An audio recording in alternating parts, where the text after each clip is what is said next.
Bismillahirrahmanirrahim. Assalamualaikum warahmatullahi wabarakatuh.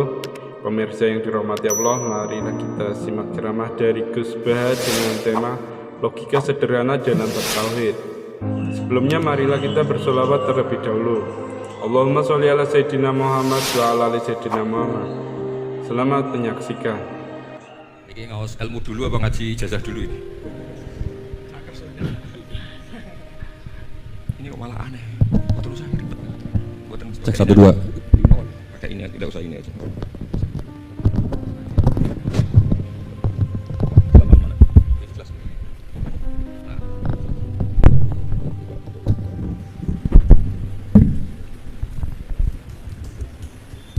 Ya, ini ngaji ilmu dulu, nanti bagian terakhir ijazah. Bismillahirrahmanirrahim. Ini riwayatul Bukhari. Haddatsana Abdullah bin Yusuf, haddatsana Lais, haddatsana Sa'id al-Maqburi an Nabi Hurairah radhiyallahu anhu qala an-nabiy sallallahu alaihi wasallam. Ma minal anbiya'i nabiyyun illa qad utiya minal ayat ma mithluhu amana alaihi al-bashar. Wa inna ma kana alladhi utituhu wahyan awhahu wa ilayya fa arju an akuna aktsarahum tabi'an yaumal qiyamah. Terus kita tahu semua nabi itu punya mukjizat, ya, semua nabi itu punya apa? Mukjizat. Mukjizat itu hal yang luar biasa yang memastikan manusia itu tidak bisa menyainginya atau menandinginya. Dan rata-rata mukjizat nabi dulu itu fisik. Misalnya ontanya Nabi Soleh itu kan onta tapi keluar dari batu, itu kan aneh. Aneh sekali. Atau tongkat Nabi Musa bisa simsalabim mengeringkan laut apa? Merah. Semua nabi itu punya mukjizat dan semuanya berbentuk fisik. Kecuali mukjizatul Rasulullah Shallallahu Alaihi Wasallam itu berupa Al-Quran. Al-Quran itu konsep ilmiah. Terus kata Rasulullah Shallallahu Alaihi Wasallam, tapi saya karena Quran itu justru berharap pengikutku besar dan sampai hari kiamat. Sekarang kita logika ya. Andaikan kamu punya tongkatnya Nabi Musa, kalau kamu suka uang, kepikirannya dijual apa dipakai? Kalau kamu suka uang, dipakai. Kalau kamu ahli suudon itu pikirannya ndak, ini asli ndak. Karena yang melihat di Turki itu ya sebagian gitu. Kalau yang suka perdukunan itu bayangkan tuh miliknya. Mungkin dipakai ngakali orang atau apa, pokoknya bayangkan tuh miliknya. Kalau yang kolektor pikirannya itu nanti ini laku berapa. Tapi kalau peneliti mungkin pikirannya itu ini asli apa enggak? Bukti aslinya apa? Repot lah. Lagi pula kalau kamu punya utang terus mau apa? Istri kamu marah mau apa? Kalau pakai tongkat. Nah, beda dengan mukjizatnya Quran, itu semuanya apa? Ilmiah. Orang yang sedang harmonis dengan istri bisa pakai ayat di antara ayat-ayat Allah itu apa? Wa ja'ala bainakum mawaddatan warahmah. Nanti kalau ditakdir cerai, saya tidak menyarankan cerai. Kalau ditakdir cerai, itu masih dimotivasi sama Allah wa iyatafarraqa yughnillahu kullam min sa'ati. Jika suami istri itu cerai, jangan-jangan suaminya dapat istri lebih baik, istrinya nanti dapat suami lebih baik. Jadi yang masa lalunya ada prahara. Kan banyak orang suaminya meninggal ketika nikah lagi ditanya, kangen sama suami pertama, alhamdulillah ini lebih baik. Padahal suaminya yang meninggal itu berharap istrinya ini kangen, ternyata dia sudah syukur dapat suami yang lebih baik. Jadi Quran itu menunggui kita ila yaumil ya. Kita tidak bunuh diri, itu ya barokahnya Quran. Karena problem apapun kita dinasihati apa sabar, apa dinasihati sabar. Kan nggak mungkin kamu pegang tongkatnya Nabi Musa, punya masalah apa saja ngelihat tongkat, bisa apa tongkat. Tapi kalau Quran kan nasihat, solusi. Makanya Nabi berharap dengan Quran ini, saya berharap pengaruh saya, pengikut saya terbanyak ila yaumil ya. Terus beliau dikomentari begini sama ini Fathul Bari sarahnya Bukhari. Al muradu anna mu'jizatil anbiya in qaradat binqiradi a'sarihim. Falam yusyahidha illa man hadaraha. Problem mukjizat nabi-nabi dulu itu kan fisik. Sehingga yang tahu kalau Nabi Soleh punya unta yang ajaib itu yang tahu ya hanya yang hadir saat itu. Yang tahu kalau tongkat Nabi Musa bertuah itu juga yang tahu hanya yang hadir saat itu. Selebihnya tahu tongkat ya di museum. Tapi kalau Quran menjadi solusi, menjadi panduan, menjadi pegangan itu ila yaumil ya. Kita beri contoh ya Quran panduan yang paling gampang misalnya. Dulu ini cerita ya. Dulu itu ada orang kafir cerdas namanya Jubair bin Mut'im. Itu saking pinternya dia, pinter juga tokoh. Itu sebagai delegasi pembebasan Asra Badrin. Jadi tawanan-tawanan perang Badar itu mulai dulu ya ada negosiasi mau dibebaskan. Terus orang-orang kafir ini menugaskan namanya Jubair bin siapa? Mut'im. Ini ada di Bukhari. Karena ini ngaji di Jakarta. Kalau orang nggak tahu hadis juga tanya ini sahih enggak. Wong nggak tahu kok tanya itu aneh. Padahal kalau dibodohi itu ya nggak tahu. Tapi ya tetap tanya, hadisnya ini sahih enggak? Ini kata kiai apa kata nabi ini?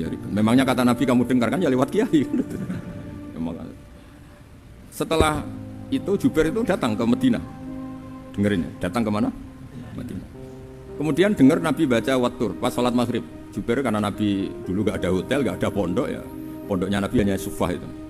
Nabi baca maghrib, bukan diskusi, bukan debat, baca Wattur wa kita bimastur firrokim mansur wal baitil ma'mur wa saqofil marfu wal bakhril masjur terus. Kemudian sampai pada titik ayat am khuliqu min ghairi syai'in.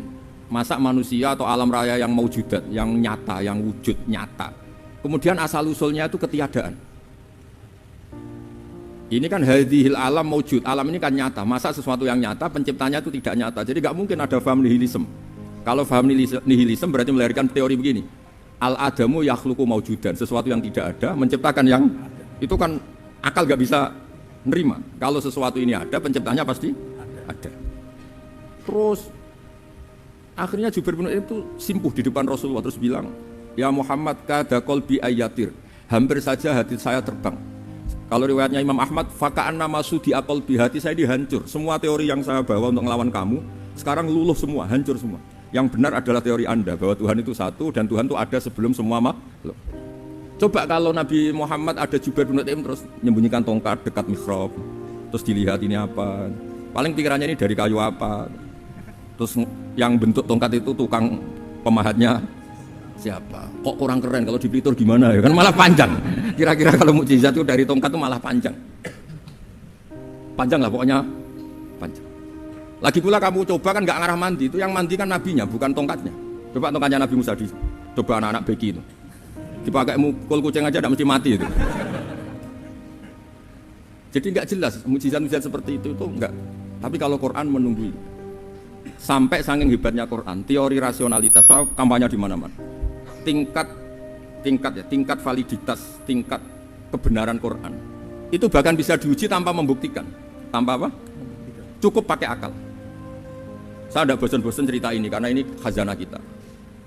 Di kitab Nailul Ma'mul itu, di kitab Usul Fiqih. Saya berkali-kali cerita ini karena ini untuk menunjukkan bahwa Quran itu liqaumi ya'qilun, liqaumi yatafakkarun.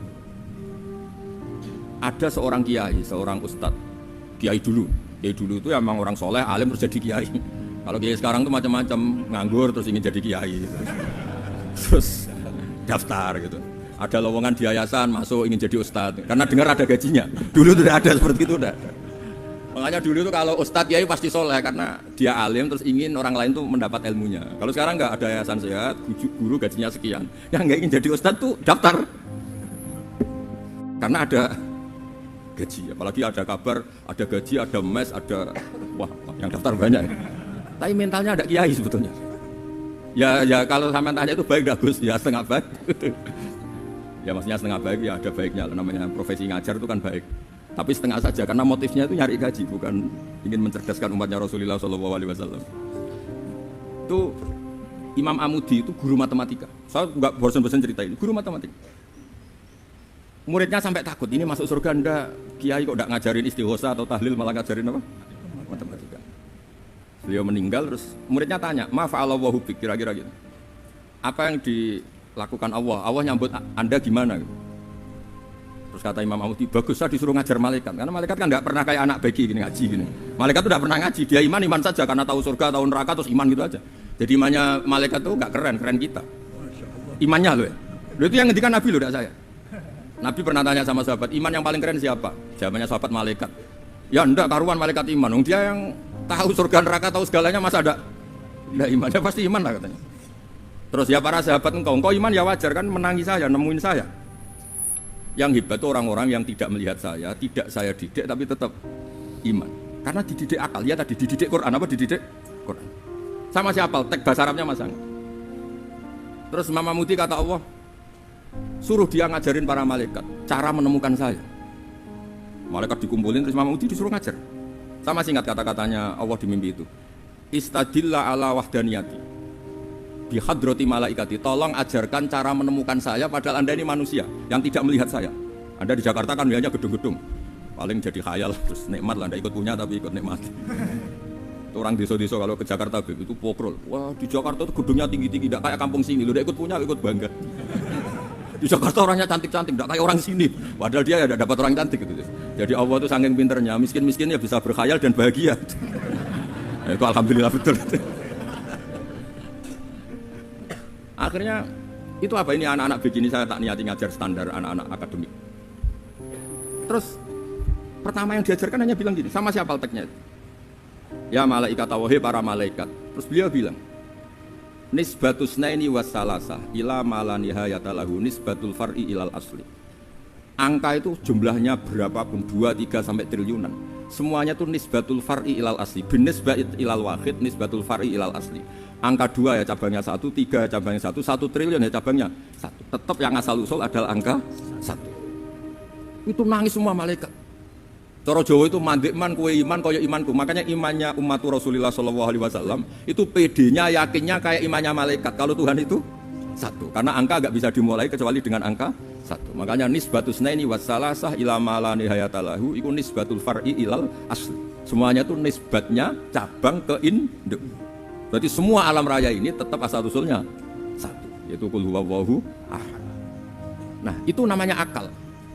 Umatnya Rasulullah itu ditinggali mukjizat akal lewat panduan Quran, sehingga meskipun kita tidak menangi Rasulullah, tidak menangi sahabat, kita tidak tahu malaikat Jibril, tapi cara iman kita ini tidak kalah keren. Yakin hakul yakin. Terus kedua, gambar. Kamu gambar rumah, gambar hewan, gambar apa saja, mesti dimulai 1 titik. Entah gambar kamu bagus, entah jelek, tetap dimulai 1 titik. Nah, titik ini namanya nuqtatul wujud. Semua alam raya dimulai dari 1 titik, yaitu nuqtatil wujud. Makanya Quran dimulai bismillah, dan bismillah itu dipilih sama Allah pakai pertama ba itu ada titik. Itu kata semua ulama. Itu titik itu singkatan dari bi kana makana wa bi yakunu mayakun. Karena saya semuanya ada. Bi itu karena saya. Jadi makanya santri-santri beki tidak usah bayangkan kamu jadi wali terus bisa terbang ke Mekah, tidak usah. Kalau terbang ke Mekah ya sudah umroh aja bayar. Kalau enggak ya maklaran KBH atau apa. Pokoknya cari gratis. Ya gratis kan ya, dapat orang 10 gratis 1. Terus orang nggak umroh dirayu-rayu supaya umroh. Repot. Itu pelanggaran fikih itu. Kalau orang punya utang tuh wajibnya nyaur utang dulu gitu. Wah repot. Saya itu juga sering bingung di kampung-kampung. Gus sama umroh. Kenapa?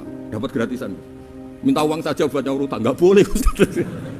Wah secara fikih yang wajib itu nyaur utang bukan umroh. Nggak boleh Gus diminta uang, nggak boleh, harus umroh. Udah gitu saya bingung Gus mau umroh, nggak nikmati. Kenapa? Disuruh ngajar Gus. Repot semua kalau ibadah mergawi ya gini bingung semua.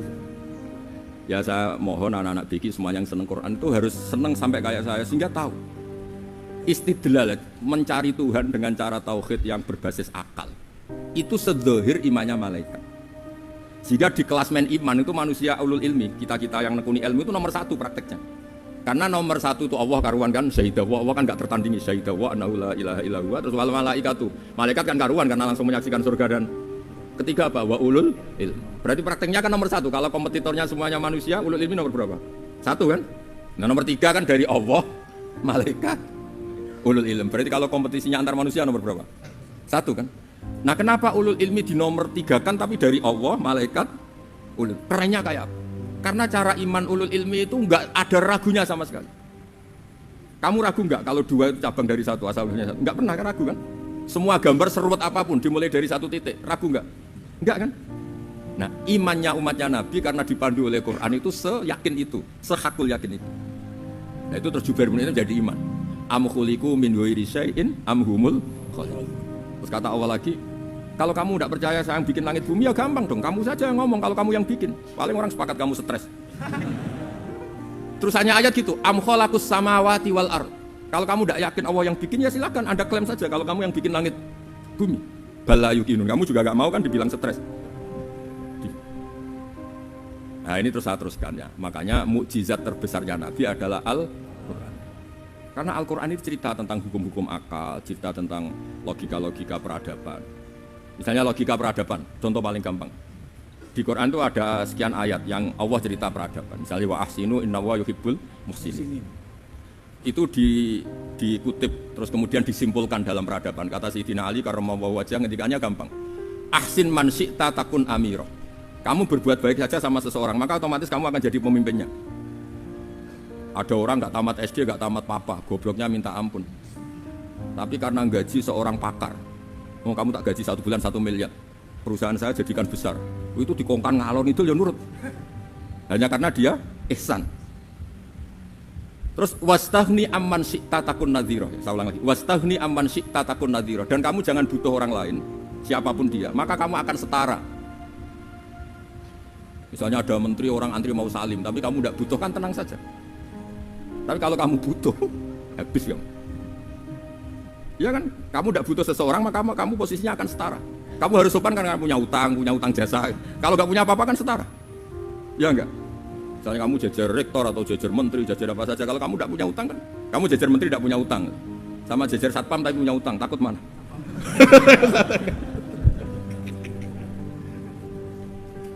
Kalau butuh itu mesti kalah kan? Ada pejabat misalnya nggak begitu cantik, sama perempuan cantik yang kamu butuh ingin dicintai, takut mana? Padahal nggak jelas orang ini pangkatnya apa. Jadi dalam hukum sosial itu kata Sidin Ali, wastaghni amman syi'ta takun nadhira. Kamu jangan butuh seseorang, maka kamu akan setara. Terus yang terakhir, wahtas ila man syi'ta takun asira. Asira pakai sin. Dan silahkan butuh seseorang, maka kamu akan jadi budak dia. Ya coba misalnya Anda seorang profesor, seorang alim, seorang getop, misalnya mencintai janda di ujung kampung sana, jalan kaki 2 kilo. Padahal itu gak tamat SD, tapi gara-gara seneng, kacau kan? Logika kepangkatan hilang semua kan? Jadi itu hukum peradaban. Itu mewakili isi-isi sosial yang diterangkan Quran. Ya, jadi paketnya 3 tadi ya. Ahsin man syi'ta takun amirah. Kamu berbuat baik sama seseorang, maka kamu bisa memimpin. Wastaghni amman syi'ta takun nadhira. Kamu jangan butuh seseorang, maka kamu akan setara. Mbok kamu ketemu orang terkaya di dunia. Yo ketemu orang terkaya di dunia, kamu jejer, kamu tidak butuh dia. Tenang kan, bisa setara kan? Tapi kalau butuh, harus sopan, ngajukan proposal, harus berakhlak karimah. Makanya sekarang, Anda kok berakhlak kenapa? Ternyata mau nyalek. Biasanya tidak berakhlak kok berakhlak. Ada apa ini? Makanya guyonan di Rembang itu, Beb Husain itu. Kalau ada orang mendadak sopan sama temannya curiga, kok tumben sopan, mau utang ya? Zaman akhir itu kacau. Ya di semua daerah gitu ya sama Pak Rektor ya. Kalau ada teman biasanya nggak sopan kok sopan, itu temannya curiga. Ini Pak Rektor UI ikut kaji. Kok tumben sopan, ada apa ya? Karena di mana-mana orang butuh itu pasti beretika. Kamu punya teman paling berdua, kalau mau utang berakhlak gak? Atau misalnya kamu punya adik cantik terus punya teman berdua, kalau cinta adik kamu berakhlak gak? Biasanya nggak sama sekali nggak berakhlak.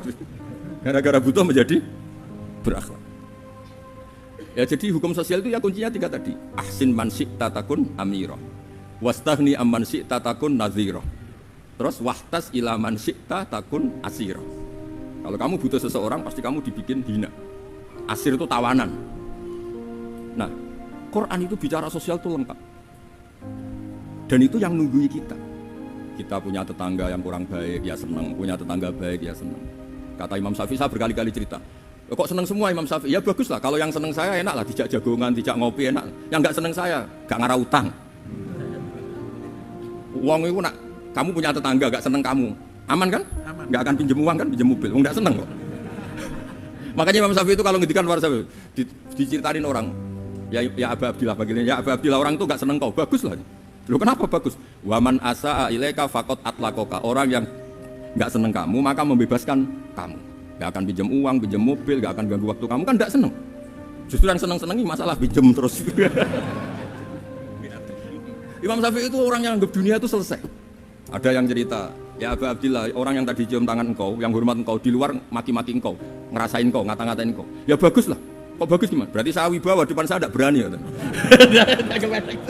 Berarti saya wibawa, di depan saya tidak berani. Berarti itu makomnya sudah kulillah sumadarhum fi khawdihim ya labun, sudah dunia itu selesai, sudah agak penting semua.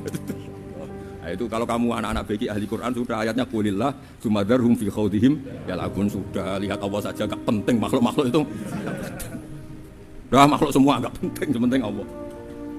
Nah kita ini ditunggoni mukjizat seperti itu. Bayangkan misalnya kita ditunggoni tongkatnya Nabi Musa, saya ngajar di sini terus ini tongkat. Terus nanti yang tanya, Gus itu kayu apa Gus? Nanti yang kolektor tanya itu harganya berapa Gus? Ruwet apa? Terus yang ahli seudon itu asli gak Gus? Wah. Yang ahli suudon kan mesti tanyanya gitu. Itu asli enggak, Gus? Repot-repot pokoknya. Tapi kalau Quran kan jelas, napa? Jelas. Ya terus saya teruskan. Fala yamurru terus al murad anna mu'jizatil anbiya in qaradat bi qidari aqsam. Wa mu'jizatul Quran mustamiratun ila yaumil qiyamah. Wa kharquhu lil adat fi uslubihi wa balaghatihi wa ikhbarihi bil mawhibat. Terus kata ini yang ngarang Fathul Bari sarahnya Imam Bukhari. Fala yamurru asrun minal aqsar illa wa yadharu fihi shay'un mimma akhbaru bi annahu sayakun yadullu ala sihhati da'wahu. Wa hadza aqwal muhtamilat. Wa takmiluhu fil ladzi ba'da. Wa qilan ya anal al makna anal mukjizat al madiyah kanat khissiyatan tusyahadu bil absar kana qati sholih wa asa Musa. Mukjizatnya nabi-nabi dulu itu hanya penyembuh, hanya pelengkap, hanya nuruti keinginan mata. Seperti dahsyatnya apa? Laut Merah di sebelah apa dipukul sama tongkatnya Nabi siapa? Itu semuanya itu hanya memanjakan mata, urusan mata, terus wow itu. Tapi kalau mukjizatnya Nabi Muhammad itu berdasar akal. Macam berdasar akal nih dengerin ya, dengerin betul. Ketika Laut Merah terus tersibak kan, wow itu keren kan. Terus kita bilang menyimpulkan, wah kita tidak akan mampu. Itu bodoh sekali kesimpulan kita tidak akan mampu. Meskipun bikin nyamuk Anda juga tidak mampu. Loh untuk memutuskan tidak mampu saja kok sampai pertunjukan seperti itu tuh laupo, cek goblok gitu. Nah kalau kita karena umat yang pinter untuk memaksa kita nggak mampu, Allah bilang innallaha la yastahi ayadriba mathalam ma ba'udha. Kita melihat nyamuk langsung berkesimpulan tidak mampu. Saya berkali-kali cerita nyamuk itu sudah kecil, masih punya urat, uratnya kayak apa? Masih punya kuman, kumannya seberapa? Ya enggak? Nyamuk itu kecil, punya organ tubuhnya punya urat. Itu kalau kamu pinter, antara tongkatnya Nabi Musa menyibak Laut Merah sama nyamuk itu sama-sama berkesimpulan melahirkan satu faham bahwa kita tidak. Loh, untuk memaksa tidak mampu saja kok menuju pertunjukan ada onta keluar dari batu, Naqatu Soleh, ada tongkat yang bisa mengeringkan Laut Merah. Cik goblok ya. Nah kita alhamdulillah tidak sejenis goblok yang seperti ini. Untuk ikrar bahwa Allah itu hebat ala kulli syai'in, cukup lihat nyamuk, kagum kan? Sudah tidak usah bikin hidup. Saya berkali-kali mencontohkan. Para pemahat tak suruh bikin patung gajah itu mampu. Tak suruh bikin patung nyamuk kalau bisa. Nyari materi dari apa? Gampang mana bikin patung gajah sampai patung nyamuk? Gajah, makanya Allah bikinnya contoh itu untuk ijaz itu pakai nyamuk bukan pakai gajah. Itu kalau ustadz-ustadz yang agak jorok malah contohnya nyamuk, Gus. Itu kecil. Itu kayak apa? Di dalamnya dia hamil. Itu anaknya kecil lagi, telurnya kecil lagi, itu gimana itu cara bikin itu? Makanya di sini ini ada kitab Itqon, itu komentarnya itu lucu. Ini kitab Al-Itqon karangannya Imam Suyuti. Ini persis komentar saya tadi yang kata Imam Suyuti, pengarang kitab Itqon. Wa ya imma khissiyah wa imma aqliyah. Jadi mukjizat itu ada yang fisik, bisa dilihat indra, panca indra, bisa dilihat akal. Wa aktsaru mu'jizati Bani Israil kanat khissiyah li baladatihim. Bilada itu goblok, wakil lati basairihim. Dasar wong goblok. Mukjizat kok ngenteni sing wow. Maksudnya dasar wong untuk ngakui Allah hebat saja kok nunggu halal yang seperti itu gitu. Paham gitu? Mergo likil lati napa aklihim. Wa aktsaru mu'jizati hadil ummah aqliyatun li farati dzakaihim wa kamali afwahihim. Dan mukjizatnya umat ini semuanya berdasar akal karena sudah cerdas. Jadi andaikan kita melihat tongkatnya Nabi Musa menyibak Laut Merah dengan melihat nyamuk, kesimpulan kita sama-sama wow, sama-sama keren, sama-sama memastikan kita tidak mampu. Makanya terus Quran menerangkan kita wa ma min dabatin fil ardi wala ta'iri yatiru bi janahihi illa umamun amsalukum. Jadi keseharian kita lihat burung kok terbang. Itu sudah ayatun min ayatillah. Quran wal kadhiminal ghaidha, ngempet Gus, ngempet. Terus kecewa sama teman, kenapa tidak putus? Karena wal afina aninna, sudah kalau kecewa maafkan. Coba kalau kita kecewa presiden, dia mau kecewa menteri, dia mau kecewa orang tua minggat. Ya kalau dicari, kalau tidak akan malu. Saya itu punya teman tak tanya, kecewa Gus sama bapak itu. Kenapa tidak minggat? Malu. Kenapa malu? Takut nggak dicari. Itu orang tuh paling malu itu kalau keluar dari rumah nggak di. Saya punya teman lagi, saya ini takut mati Gus. Kenapa? Takut istri saya tidak nangis. Itu kematian terburuk itu kalau mati tahu istrinya ada nangis, itu malu betul itu. Makanya jangan mati, pokoknya pastikan orang sekeliling Anda nangis itu baru berani mati, kalau tidak jangan. Ya jadi mukjizatnya Nabi itu luar biasa. Walladzi yusyahadu bi'ainil aqli bakin yusyahidu kullu man jaa ba'dal awali mustamirran. Sesuatu ilmiah, sesuatu agama atau apa saja yang logis itu akan abadi ila yaumil. Kayak tadi, ketika kita kecil diajari apa? Wujud, qidam, baqa, mukhalafatul hawadisi, qiyamuhu, binafsihi, wahdaniyat, qudrat, iradah. Itu ila yaumil qiyamah. Karena kita pasti punya logika tadi. Masa alam raya yang maujud didahului ketiadaan. Kemudian ketiadaan ini kita rumuskan, ketiadaan inilah yang bikin alam raya. Di mana-mana nihilisme, ketiadaan ya layu asfiru saya namanya tiada, ya tidak punya akibat apapun.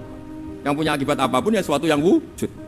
Lalu itu kan ila yaumil qiyamah, sampai kapanpun teori itu akan nunggui kita ila yaumil qiyamah. Tapi kalau tongkat Nabi Musa ketika kita tidak melihat kan punya alasan tidak ngandel, Musa tidak tahu. Tapi kalau kamu seperti ini, orang paling mulhid sekalipun, paling ateis sekalipun, terus ditanya, bisa nggak Anda mulai angka di luar angka 1? Tidak bisa kan? Makanya benar Imam Amudi tadi, ketika diminta Allah, istadilla ala wahdaniyati bi hadrati malaikati, tolong ajarkan kenapa manusia begitu yakin kalau saya ini satu, padahal mereka tidak melihat saya. Terus beliau ngendikan apa? Nisbatus naini wassalasa ilal wahid nisbatul far'i ilal asli. Angka 2, 3 sampai enggak terbatas, semuanya dibanding angka 1 itu nisbatul far'i ilal asli. Semuanya itu cabang dari angka 1. Itu mbok siapapun enggak usah ditunggoni nabi, enggak usah ditunggoni wali. Logikanya akan seperti itu. Itu yang dimaksud apa? Walladzi yusyahadu bainil aqli bakin yusyahidu kullu man ja'a badal awal mustamir. Ya ini masih ada waktu seprapat, ini ijazah. Kalau ijazah enggak boleh tanya, ijazah ini